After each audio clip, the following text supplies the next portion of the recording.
Hello everyone, నా పేరు బాలకృష్ణ. అందరికీ good morning, good afternoon, good evening. నేను ఇప్పుడు python basics to zero to హీరోలో పైథాన్ ఫంక్షన్స్ గురించి ఎక్స్ప్లెయిన్ చేస్తున్నాను. What is python function? Python functions, అసలు మనకి పైథాన్ ఫంక్షన్స్లో ఎందుకు వాడతాం అనేది ఇప్పుడు ఎక్స్ప్లెయిన్ చేస్తాను. పైథాన్ ఫంక్షన్స్ మనకి జనరల్గా పైథాన్ ఫంక్షన్స్ని ఎలా వాడతాము, ఎందుకు వాడాలనేది మనకు ఐడియా ఉండొచ్చు కదా. ఇప్పుడు అందుకని చెప్పేసి మనకు పైథాన్ ఫంక్షన్స్ చెప్తాను. ఈ పైథాన్ ఫంక్షన్ అనేది ఏంటంటే స్మాల్ రీయూజబుల్ కోడ్ స్నిప్పెట్ అనమాట.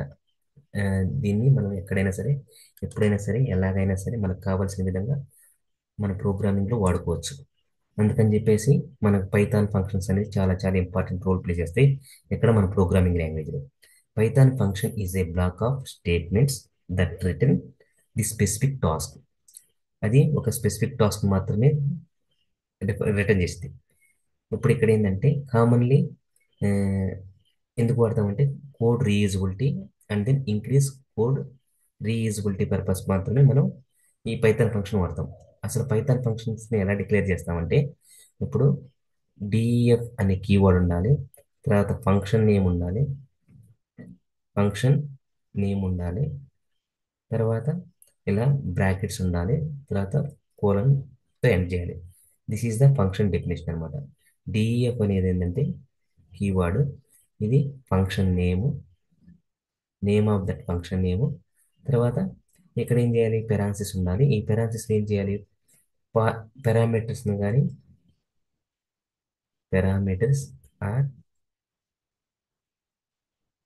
ఆర్గ్యుమెంట్స్ని ఏం చేయాలి, పాస్ చేయాలి. ఇది మనకి ఏం ఫంక్షన్స్ అంటాం దీన్ని, మామూలుగా ఫంక్షన్ డెఫినేషన్. ఇప్పుడు తర్వాత ఏముంటుంది, స్టేట్మెంట్ 1, స్టేట్మెంట్ 2, స్టేట్మెంట్ 3, తర్వాత లాస్ట్కి రిటర్న్ ఉండేది అనమాట. ఏదైతే అది. ఇది ఎగ్జాక్ట్గా definition of the function. This is the definition functions. ఇప్పుడు మన ఫంక్షన్స్ ఎన్ని టైప్స్ ఉంటాయి, అసలు వాట్ ఆర్ ద టైప్స్ ఉంటాయి, టైప్స్ ఆఫ్ ఫంక్షన్స్. లో first one built in functions, built in function. Second one మనకి యూజర్ డిఫైన్డ్ ఫంక్షన్స్ ఉంటాయి, define functions ఉంటాయి. బిల్ట్ ఇన్ ఫంక్షన్స్లో మనం ఏం చేసుకుంటాం, ఇన్పుట్, అవుట్పుట్, ప్రింట్, ఇవనేది బిల్ట్ ఇన్ ఫంక్షన్స్లో వస్తాయి అన్నమాట. ఇప్పుడు మనకి ఆ, ఇవి యూజర్ డిఫైన్డ్ ఫంక్షన్స్ రెండు ఏంటంటే మనం డిఫైన్ చేసుకునే ఫంక్షన్స్ని యూజర్ డిఫైన్డ్ ఫంక్షన్స్ అంటారు. ఇది ఫంక్షన్స్ డెఫినేషన్, ఏమేమి పారామీటర్స్ పాస్ చేయాలి, ఎలా ఫంక్షన్స్ డిఫైన్ చేస్తాము, ఆ ఫంక్షన్స్లో తర్వాత ఏ కీవర్డ్ ఆడతాం, డిఈఎఫ్ అనే కీవర్డ్ ఆడతాం, తర్వాత ఫంక్షన్ నేమ్ రాయాలి. ఆ ఫంక్షన్ నేమ్ మనం ఏదైతే ఫంక్షన్ ఏ టాస్క్ అయితే పెర్ఫామ్ చేయాలనుకున్నా ఆ టాస్క్ నేమ్ రాయాలి. తర్వాత పెరాన్సిస్ ఓపెన్ చేయాలి, అందులో పారామీటర్స్ని పాస్ చేయాలి. పారామీటర్స్ అంటాం, వాల్యూస్ అంటాం, ఆర్ ఆర్గ్యుమెంట్స్ అంటాం, అందులో పాస్ చేయాలి. తర్వాత స్టేట్మెంట్స్ రాయాలి, తర్వాత రిటర్న్ స్టేట్మెంట్ రాయాలి. ఇది మన యొక్క ఫంక్షన్ డెఫినేషన్స్. ఫంక్షన్స్ ఎన్ని టైప్స్ ఉంటాయి, రెండు టైప్స్ ఉంటాయి. ఒకటి built in type functions, another one user defined functions. ఇవనేది మనం జనరల్గా చూసేది. ఇప్పుడు ఏం చేస్తానంటే మనం ఇంకా ఏం చేయాలి, ఇక్కడ ఈ ఫంక్షన్స్ని యూజ్ చేసి కొన్ని ప్రోగ్రామ్స్ మనం రాద్దాం. అసలు ఏం రాయాలి ప్రోగ్రామ్స్ అనేది మీకు ఇప్పుడు చూపిస్తాను. సింపుల్గా అసలు ఎలా రాస్తాము, ఎందుకు రాయాలి, అసలు దీంట్లో వల్ల ఫంక్షన్స్ వల్ల ఏం చేసి మనం రాస్తుంటాం అనేది ఇప్పుడు చూపిస్తాం మీకు. ఒక ఆ, ఇక్కడ ఇక్కడ చూడండి. ఇప్పుడు మనం ఏం చేస్తాము, మనం జనరల్గా సపోజ్ ఫంక్షన్స్ రాసినప్పుడు ఏం చేస్తుంటాం, మనం ఫంక్షన్ రాసినప్పుడు ఇప్పుడు మనం ఏదో ఒకటి తీసుకుంటాం. సపోజ్ ఎక్స్ ఈక్వల్ టు, మామూలుగా ఏంటంటే సపోజ్ ఒక 3 నంబర్స్ ఉన్నాయి అనుకున్నాం. 3 నంబర్స్ ఉంటే ఆ 3 నంబర్స్లో విచ్ నెంబర్ అనేది గ్రేటర్ అనేది, ఆ విచ్ నెంబర్ అనేది స్మాలర్ అనేది మనకి ఎలా చెప్తాం, greater which number is smaller అనేది ఎలా చెప్తాం. సపోజ్ 1, 2, 3 అనే నంబర్స్ ఉన్నాయి. ఈ నంబర్స్లో మానవులు అయితే మనుషులం అయితే చూడంగానే 3 నంబర్ అనేది గ్రేటర్ అంటాము, 2 అనేది గ్రేటర్ అంటాము, 1 అనేది స్మాలర్ అంటాము. ఇంతే కదా, మనం చూడగానే గుర్తుపడతాం, ఎందుకంటే మనుషులు కనుక. కానీ కంప్యూటర్ అనేది ఎలా గుర్తుపట్టిద్ది అనేది ఏంటంటే మనం ప్రోగ్రామింగ్ రాసి మనం ఆ ప్రోగ్రామ్ని ఎగ్జిక్యూషన్ చేసి దాన్ని చెక్ చేయాలన్నమాట. ఇప్పుడు ఎలాగా, మనం ఏదైనా ఇవే కాదు, 1, 2, 3 కాదు, ఎనీ నంబర్ ఎనీ నెంబర్ కనుక మనం ఇచ్చినప్పుడు, ఎనీ నెంబర్స్ కనుక మనం ఇచ్చినప్పుడు, అందులో ఏది బిగ్గెస్ట్ వాల్యూ, ఏది లార్జెస్ట్ వాల్యూ, ఏది లార్జెస్ట్ వాల్యూ, ఏది స్మాలెస్ట్ వాల్యూ అనేది కూడా చెప్పొచ్చు అనమాట. ఇది ఫంక్షన్స్ వల్ల చేయొచ్చు. తర్వాత ఇంకొకటి ఏంది, ప్రైమ్ నెంబరా, ప్రైమ్ నంబర్, ఈవెన్ నంబర్, తర్వాత రియల్ నంబర్స్, అండ్ దాని తర్వాత మనకి ఏం చేయొచ్చు, స్క్వేర్స్, తర్వాత అన్ని ఫంక్షన్స్. ఎందుకంటే మనం చేస్తుంది ఈ పైథాన్ ప్రోగ్రామింగ్ అయినా కానీ, జావా ప్రోగ్రామింగ్ అయినా కానీ, సి ప్రోగ్రామింగ్ కానీ మనం చేసేది ఏంటంటే మ్యాథమెటిక్స్. మ్యాథమెటిక్స్ మనం సాల్వ్ చేసేది అనమాట. ఈ మ్యాథమెటిక్స్ సాల్వ్ చేయడానికి మనం ఇన్స్ట్రక్షన్స్ రూపంలో ఈ రాసి, కంప్యూటర్కి అర్థమయ్యే భాషలో రాసి, దాన్ని జీరోస్ అండ్ వన్స్లో కన్వర్ట్ చేసి మనకు కావాల్సిన అవుట్పుట్ని తీసుకోవడాన్ని ప్రోగ్రామింగ్ లాంగ్వేజ్ అంటాం. అంతే కదా. ఇప్పుడు నేను ఒక సింపుల్గా ఒక ఫంక్షన్ రాస్తాను. సపోజ్ ఆ ఫంక్షన్ ఎగ్జిక్యూట్ అవుతుందా లేదనేది మనం ఎలా టెస్ట్ చేస్తాం, మనం ఎలా టెస్ట్ చేస్తాం? ఉం? ఇప్పుడు చెక్ చేయండి. ఇప్పుడు సపోజ్ ఇక్కడ రాస్తున్నాం, ఏం రాసాం ఇక్కడ, డిఈఎఫ్ అని రాసాం. డిఎఫ్ అని రాశాను. డిఎఫ్ అనేది ఏంటి, ఫంక్షన్ నేమ్. సపోజ్ డిఎఫ్ అంటే ఫంక్షన్ కీవర్డ్ అనమాట. ఇది ఇలా స్టార్ట్ కావాలి. తర్వాత మనం ఏదో ఒక ఫంక్షన్ రాసాం, ఎఫ్ఎన్సి రాసాం. రాసిన తర్వాత ఏం రాయాలి, దాని పక్కన ఇలా పెరాన్సిస్ పెట్టి దాన్ని క్లోజ్ చేయాలి. ఇది ఫంక్షన్ డెఫినేషన్ అనమాట. తర్వాత అందులో ఏం రాయొచ్చు, ప్రింట్ కమాండ్ రాసుకోవచ్చు, ఆర్ రిటర్న్ స్టేట్మెంట్ రాయొచ్చు. ఇవి మనకి ఎగ్జిక్యూట్ అవుతుందా లేదనేది మనం కోడింగ్ రాసి మనం దాన్ని చూపిస్తా. ఇప్పుడు మీకు సింపుల్గా కొన్ని ప్రోగ్రామ్స్ నేను రాసి ఈరోజు చూపిస్తాను. ఆ తర్వాత మీకు నీట్గా క్లియర్గా తర్వాత సెషన్లో ఎక్స్ప్లెయిన్ చేస్తాను. ఇక్కడ నేను గూగుల్ కొలాబ్లోకి వెళ్తున్నాను. ఈ గూగుల్ కొలాబ్లో ఫంక్షన్స్ పైథాన్ రాశాను ఇక్కడ. ఈ ఫంక్షన్స్ పైథాన్ని మీకు నీట్గా ఎక్స్ప్లెయిన్ చేసి చూపిస్తాను. అసలు ఏంటి, ఎలా రాస్తాము, ఎలా ఎగ్జిక్యూట్ చేస్తాము అనేది ఆ, కొంచెం చూస్తానండి. ఇక్కడ చూడండి, ఇక్కడ ఏం రాస్తున్నాము ఏంటి అనేది మీకు ఇప్పుడు చూపిస్తాను.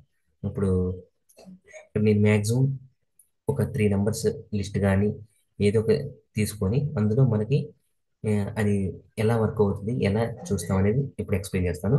ఆ, కొంచెం కాన్సన్ట్రేషన్ చేశానండి. ఇది చాలా చాలా ఇంపార్టెంట్ ప్రోగ్రామ్. ఇంట్రెస్ట్లో కూడా మనకు అడిగే ఛాన్సెస్ ఉందన్నమాట. ఇప్పుడు 2 నెంబర్స్ని మనం సాల్వ్ చేయాలంటే సపోజ్ ఇప్పుడు ఏం చేయాలి, first max of 2 numbers. Suppose max of 2 numbers అనే ఫంక్షన్స్ అనేది మనం డిఫైన్ చేసుకుంటాం. అందులో ఏమేమి పాస్ చేస్తాం, ఎక్స్ కామా వై అనే ఆర్గ్యుమెంట్స్ కానీ వాల్యూస్ని పాస్ చేస్తాం. పాస్ చేసిన తర్వాత ఏం చేయాలి మనం, ఇఫ్, ఇప్పుడు కండిషన్ రాస్తాం. ఇఫ్ అనేది ఎక్స్ గ్రేటర్ దాన్ వై అయితే, ఇఫ్ రాసిన తర్వాత ఇది ఇఫ్ అనేది కండిషన్, ఎక్స్ అనేది ఫస్ట్ వాల్యూ, వై అనేది సెకండ్ వాల్యూ. ఎక్స్ అనేది వై కన్నా గ్రేటర్ దాన్ అయితే, సపోజ్ ఇక్కడ ఇచ్చిన నంబర్స్లో ఏదైనా కానీ ఎక్స్ గ్రేటర్ దాన్ వై అయితే ఇక్కడ కోలన్ పెట్టి ఈ కండిషన్ సాటిస్ఫై అయిపోయింది అన్నమాట. ఇక్కడ అయిపోయిన తర్వాత ఏం చేయాలి, ఒకవేళ అయితే మనకి ఏం చేయాలంటున్నాం, రిటర్న్ ఎక్స్ అంటున్నాం. రిటర్న్ ఎక్స్ చేయి. లేకపోతే ఏం చేస్తాము, రిటర్న్ రిటర్న్ వైని రిటర్న్ చేయి. అంటే ఈ రెండింటిలో ఏది పెద్దది, ఏది పెద్దది అయితే ఫస్ట్ ఇది ఈ కండిషన్ సాటిస్ఫై అయిందనుకో ఎక్స్ అనేది రావాలి, లేకపోతే వై అనేది రావాలి. అది మీనింగ్. తర్వాత మనం ఏం చేస్తున్నాం, సేమ్ ఇంకో ఫంక్షన్స్ డిఫైన్ చేస్తాం. ఇంకో ఫంక్షన్స్ డిఫైన్ చేసి ఇప్పుడు మ్యాక్స్ ఆఫ్ 3 అని ఇస్తున్నాం. మ్యాక్స్ ఆఫ్ 3 అని ఇచ్చి ఇప్పుడు ఏం చేస్తున్నాం, ఇక్కడ మ్యాక్స్ ఆఫ్ 3లో X comma Y comma Z అనే వాల్యూస్ని పాస్ చేస్తున్నాం. పాస్ చేసి ఇప్పుడు ఏం చేస్తున్నాం, ఆల్రెడీ మనం ఇక్కడ ఆల్రెడీ ఇచ్చేసాం కదా, కండిషన్ సాటిస్ఫై కదా. ఇప్పుడు మనం ఆల్రెడీ రిటర్న్ స్టేట్లో రాసి ఏ రిటర్న్ రాస్తామంటే రిటర్న్ అని రాసి రిటర్న్ రిటర్న్ ఇప్పుడు మనకి max of 2, already max of 2 అని ఫంక్షన్ ఇచ్చాం కదా. ఇప్పుడు ఎక్స్ మళ్ళీ కామా మ్యాక్స్ ఆఫ్ 2 అని ఇచ్చి వై కామా జెడ్ అని రిటర్న్ చేసేసామంటే అయిపోయింది. ఇప్పుడు మనం ఏం చేస్తాం, ఇక్కడ లాస్ట్కి ఇక్కడ మనం ఏం చేయాలంటే ఇక్కడ మన అవుట్పుట్లో ఇప్పుడు ఇక్కడ ఏం చేస్తాం, ఇక్కడ ఇక్కడ ఏదైనా ఒక వేరియబుల్ పాస్ చేసి ఇక్కడ మ్యా ఇప్పుడు మన ఫంక్షన్ ఏంది, మ్యాక్స్ ఆఫ్ 3 నెంబర్స్కి వచ్చేసాం కదా. ఈ మ్యాక్స్ ఆఫ్ 3 నెంబర్స్ అని ఇచ్చేసి ఇప్పుడు నంబర్స్ని ఇక్కడ ఏమి పాస్ అయ్యాయి, ఇక్కడ ఆర్గ్యుమెంట్స్ ఇచ్చాం కదా, ఆ ఆర్గ్యుమెంట్స్లోకి ఏం పాస్ చేయాలి, వాల్యూస్ పాస్ చేయాలి. 5 ఇచ్చుకోండి, ఆర్ 8 ఇచ్చుకోండి, ఆర్ 2 ఇచ్చుకోండి. ఇలా ఇచ్చుకున్న తర్వాత దీన్ని ప్రింట్ చేయాలి. ప్రింట్ చేసిన తర్వాత ఏం వస్తుంది, సపోజ్ ఏది వస్తుందో మనకు అవుట్పుట్ చెక్ చేద్దాం. ఇప్పుడు నేను ఇలా రాశాను కదా, దీన్ని ఎగ్జిక్యూషన్ చేద్దాం. ఎగ్జిక్యూషన్ చేయాలంటే తెలిసిందే కదా. ఇక్కడికి వచ్చిన తర్వాత దీన్ని క్లిక్ చేయండి. క్లిక్ చేసిన తర్వాత మనకి అవుట్పుట్ 5 వచ్చింది. ఇప్పుడు చూడు 4 5 కామా 2 ఇస్తే మనకి ఏమొచ్చింది, 4 5 2 which is the better one, which is the greatest one. మేము ఇప్పుడు ఏంది మన ప్రోగ్రామ్ ఏంటిది, మనకి ఆ మూడిట్లో ఏది పెద్దది, ఏది మనం ఫైండ్ అవుట్ చేయాల్సింది అనేది ఆ ఇచ్చిన నంబర్ ఆఫ్ లిస్ట్లో మనకి ఏ వాల్యూ పెద్దది అనేది చెప్తున్నాం. ఇక్కడ 4 5 5 అనేది లార్జెస్ట్ వాల్యూని ప్రింట్ చేసాం అనమాట. తర్వాత write a function to sum all the numbers in a list. మనం ఏం చేస్తాం, ఇప్పుడు ఒక సమ్ ఆఫ్ నంబర్స్ కొనుక్కుంటున్నాం. సమ్ ఆఫ్ నంబర్స్ కొనుక్కోవాలంటే మనకి ఏం చేయాలి? ఇప్పుడు మనం సమ్ ఆఫ్ నంబర్స్ని కొనుక్కోవాలంటే సమ్ ఆఫ్ నంబర్స్ అంటే ఏంటి? Addition value, addition of 2 numbers, or addition of 3 numbers, addition of 4 numbers. ఆ ప్రోగ్రామ్ చేయాలంటే మనకి ఇప్పుడు ఏం చేయాలి అనేది ఇప్పుడు మీకు ఇప్పుడు క్లియర్గా నేను ఆల్రెడీ ప్రోగ్రామ్ ఎగ్జిక్యూట్ చేశాను. మళ్ళీ మీకు అది ఎలా రాస్తున్నాం అనేది హ్యాండ్ రిటర్న్తో ఎక్స్ప్లెయిన్ చేస్తే మీకు ఈజీగా అర్థమైపోద్ది. ఇక్కడ చూడండి, ఇక్కడ మనం ఏం చేస్తున్నాం ఇక్కడ, ఇప్పుడు మనకి సమ్ ఆఫ్ 2 నంబర్స్ అన్నాం. ఈ సమ్ ఆఫ్ 2 నంబర్స్ రావాలంటే ఏం చేయాలి? ఇప్పుడు sum of 2 numbers or sum of 3 numbers అనేది మనకు అనవసరం. సపోజ్ ఫంక్షన్ ఏంటిది, మనకి ఫంక్షన్తో చేయాలి. డిఎఫ్ డెఫ్ అని రాయాలి. డెఫ్ రాసిన తర్వాత మనం చేయాల్సింది ఏంటి? సమ్ అంటే ఏంటి? ఎడిషనే కదా. ఎడిషన్ రాసుకోవచ్చు, ఎడిషన్ రాసుకోవచ్చు. సపోజ్ నేను సమ్ ఎడిషన్ రాద్దాం. ఎడిషన్ ఇచ్చాం, ఏ ఏడిడి అని రాసిన తర్వాత దాంట్లో ఎన్ని వాల్యూస్ ఎడిషన్ చేయాలి? 2 నా 3 నా అని చెప్పేసి అనుకోవాలి. ఇప్పుడు అక్కడ ఏం చేయాలి? ఎన్ని నంబర్స్ ఇవ్వాలి మనకు తెలియనప్పుడు ఏం చేయాలంటే నంబర్స్ అని ఇస్తాను అక్కడ. ఇక్కడ నంబర్స్ అని ఇచ్చాను. నంబర్స్ ఇచ్చిన తర్వాత ఇక్కడ ఏం చేయాలి? కోలంతో ఎండ్ చేయాలి. ఇదనమాట డెఫ్ అంటే ఫంక్షన్ కీవర్డ్ నేము, తర్వాత ఫంక్షన్ నేము, అందులో ఆర్గ్యుమెంట్స్ పాస్ చేశాను. ఇక్కడ ఎన్ని నంబర్ ఆఫ్ పారామీటర్స్ పాస్ చేయాలో తెలియనప్పుడు నంబర్స్ రాశాను, అక్కడ జస్ట్ కోలన్ పెట్టాను. ఇప్పుడు ఏం చేస్తాము, మనకి టోటల్ సమ్ కదా కావాల్సింది. అసలు టోటల్ సమ్ అనేది మనకి ఏం లేనప్పుడు ఏముండదు అసలు. జీరో, జీరోతో స్టార్ట్ అయ్యేది కదా. ఏం లేకపోతే అక్కడ ఏమన్నట్టు? జీరో ఉన్నట్టు. టోటల్ ఏమన్నట్టు? టోటల్లో మనకి జీరో ఉన్నట్టు. అసలు ముందు అసలు ఏం లేకపోయినా కానీ, ఆ నెంబర్స్ ఇచ్చిన ఇవ్వకపోయినా కానీ దాంట్లో ఆల్రెడీ జీరో ఉన్నట్టు అజ్యూమ్ చేసుకోవాలి. అజ్యూమ్ టోటల్ సమ్లో ఆన్సర్ ఎంత ఉన్నట్టు జీరో ఉందని అజ్యూమ్ చేసుకోవాలి. ఇక్కడ ఏం చేయాలి? ఇక్కడ total, total equal to zero అన్నాం. ఇక టోటల్ ఈక్వల్ టు జీరో అయింది కదా. ఇప్పుడు ఏం చేస్తాం అంటే మనం ఫర్ స్టేట్మెంట్ వాడుతున్నాం. ఫర్ స్టేట్మెంట్ వాడి ఫర్ ఎక్స్ ఇన్ ఏం రాస్తున్నాం? Numbers. For x in numbers. For x in numbers అంటే ఎంత? ఇప్పుడు ఎక్స్ అనేది ఒక పారామీటర్, ఒక వేరియబుల్. ఆ వేరియబుల్ ఎక్కడి నుంచి తీసుకుంటాం? నంబర్స్. ఈ నంబర్స్ అనే వాల్యూస్ని ఎక్కడైతే పాస్ చేస్తామో దాంట్లో ఉన్న ప్రతి వాల్యూ, ఫర్ అంటే ప్రతి వాల్యూ ఇన్ నంబర్స్, ఆ నంబర్స్ అనేది ఎక్స్లోకి రావాలి అని చెప్తుంది అనమాట. అప్పుడు ఏం చేయాలి? దాన్ని టోటల్, టోటల్ చేసుకోవాలి. టోటల్ ఇక్కడ ప్లస్ పెట్టాం. ప్లస్ ఈక్వల్ టు ఎక్స్ అన్నాం అంటే ఏంది? మనం ఆల్రెడీ చూపించాం కదా. ఇక్కడ ఏంటంటే ఈ ఎక్స్ అనేది ఈ టోటల్ ఏదైతే ఉందో జీరో ప్లస్ ఎక్స్కి యాడ్ అవ్వాలన్నమాట. ఆల్రెడీ ఉన్న టోటల్ ఏదైతే ఉందో ఆ జీరోకి ఈ ప్లస్ ఈ ఎక్స్ని యాడ్ చేసి మనకు అవుట్పుట్లో ఆన్సర్ వచ్చింది అనమాట. ఇది టోటల్ ప్లస్ ఎక్స్. ఇప్పుడు టోటల్ ప్లస్ ఎక్స్ అయింది కదా. మనం ఏం చేస్తాం? ఈ టోటల్ ప్లస్ ఎక్స్లో మనం ఏం చేయాలి అంటే మనం ఈ టోటల్ ప్లస్ ఎక్స్ అనేది ఉంది కాబట్టి ఇప్పుడు మనం ఇక్కడికి వచ్చిన తర్వాత మనం ఈ ప్రోగ్రామ్ని ఇలా చూసుకోవాలి. ఎలా చూడాలి? ఇక్కడ మనం ఇక్కడ చూడండి, ఇక్కడ మనం ఈ టోటల్ ప్లస్లో ఇప్పుడు ఎంత వచ్చింది? ఇక్కడ టోటల్ ప్లస్ ఎక్స్ అన్నాం కదా. ఇప్పుడు మనం ఇక్కడ ఏం చేయాలి? ఇప్పుడు దాన్ని తీసుకొని మనం ఏం చేయాలి అనేది ఇప్పుడు మీకు అర్థం కావాలి. ఏం అర్థం కావాలి? ఇక్కడ టోటల్లో జీరో, ఆల్రెడీ జీరో ఉంది. జీరోకి మనం ఈ వాల్యూని యాడ్ చేస్తున్నాం అనమాట, జీరో ప్లస్ ఎక్స్. ఇప్పుడు మనం ఏం చేస్తున్నాం? దాన్ని రిటర్న్ టోటల్ చేయాలన్నమాట. ఇప్పుడు మరి ఎక్కడి నుంచి రావాలి? Return total. టోటల్ని మళ్ళీ రిటర్న్ చేసేస్తాం. రిటర్న్ చేసిన తర్వాత ఇప్పుడు మనం ఏం చేయాలి? సపోజ్ ఏదో ఒక వేరియబుల్ తీసుకొని, ఏదో ఒక variable x is equal to లేకపోతే y equal to, y equal ఏం చేస్తాం? సమ్ అని అన్నామా, ఎడిషన్ అన్నా కదా. ఆ ఫంక్షన్ ఏం రాయాలి? అందులో ఎన్ని వాల్యూస్ పాస్ చేయాలి? మీ ఇష్టం. 2 3 4 5 ఏదో ఒక వాల్యూస్ పాస్ చేసిన తర్వాత ప్రింట్ వై అని ఇవ్వండి. ప్రింట్ వై అని ఇస్తే అది వాల్యూ వచ్చేసింది అనమాట. ఇప్పుడు మనం ఇక్కడ ఆల్రెడీ రాసాం కనుక దీన్ని ఎగ్జిక్యూషన్ చేద్దాము. ఎగ్జిక్యూషన్ చేస్తే దీని ఆన్సర్ ఎంత వస్తుందో చెక్ చేద్దాం. ఇక్కడ డిఎఫ్ సమ్ నంబర్స్ అన్నాము. ఇక్కడ సమ్ అన్న ఇది సపోజ్ నేను ఏం చేస్తాను, మీకు ఎడిషన్ అని పెట్టి చూపించాను కదా. యాడ్ అని రాస్తున్నాను. యాడ్ అని రాసిన తర్వాత మళ్ళీ ఇక్కడ సేమ్ యాస్టీజ్ అలాగే ఫంక్షన్ నేమ్ ఇవ్వాలన్నమాట. ఈ ఫంక్షన్ నేమ్ ఇచ్చిన తర్వాత దీని అవుట్పుట్లో చూద్దాం. ఇప్పుడు నేను ఇక్కడ ఏం చేశాను? 2 3 4 5 అన్నా కదా. నేనేం చేస్తాను? ఇక్కడ 2 తీసేసి ఇక్కడ 7 8 అని ఇచ్చాను. ఇప్పుడు తర్వాత 7 ప్లస్ 8 ఎంత? 15. 15 ప్లస్ 4 ఎంత? 15 ప్లస్ 4 19. 19 ప్లస్ 3 ఎంత? 22 రావాలి. మనకు ఆన్సర్ వస్తుందా రాదని చెక్ చేద్దాం. 22 వచ్చింది కదా. This is the way of execution finding the some of numbers అనమాట. ఇప్పుడు ఇంకొక ప్రోగ్రామ్ చేసి చూద్దాం. ఇంకొక ప్రోగ్రామ్ ఏం చేస్తానంటే ఇప్పుడు మల్టిప్లికేషన్ చేస్తాం. ఇప్పుడు మల్టిప్లికేషన్ చేయాలన్నా సేమే కదా.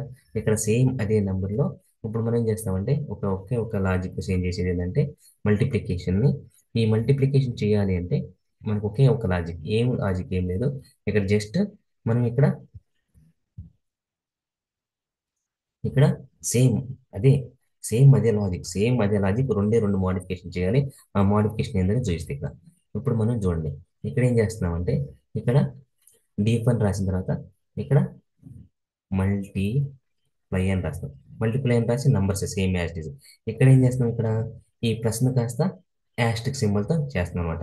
యాస్ట్రిక్ సింబల్తో చేస్తే ఇక్కడ ఏం చేస్తాము, మల్టిప్లికేషన్ అంటే ఇప్పుడు 0 ఇంటూ 0, ఇక ఎనీథింగ్ అక్కడ జీరో ఉందనుకో, ఆ జీరోతోనే మల్టిప్లికేషన్ చేసి ఎనీథింగ్ వేరే జీరో అయింది కదా, ఎంత నెంబర్స్ ఇచ్చినా. అందుకని ఈ టోటల్ ప్లేస్ని కాస్త ఏం చేస్తాం అంటే మోడిఫికేషన్ చేసి 1 అని పెట్టుకుంటున్నాం.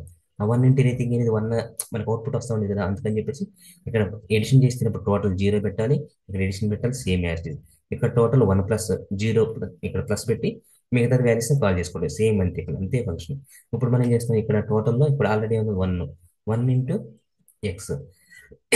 ఎక్స్లో సపోజ్ చేస్తే ఈ వాల్యూస్ అనేది 2, 2 ఇంటూ 1 ఎంత 2.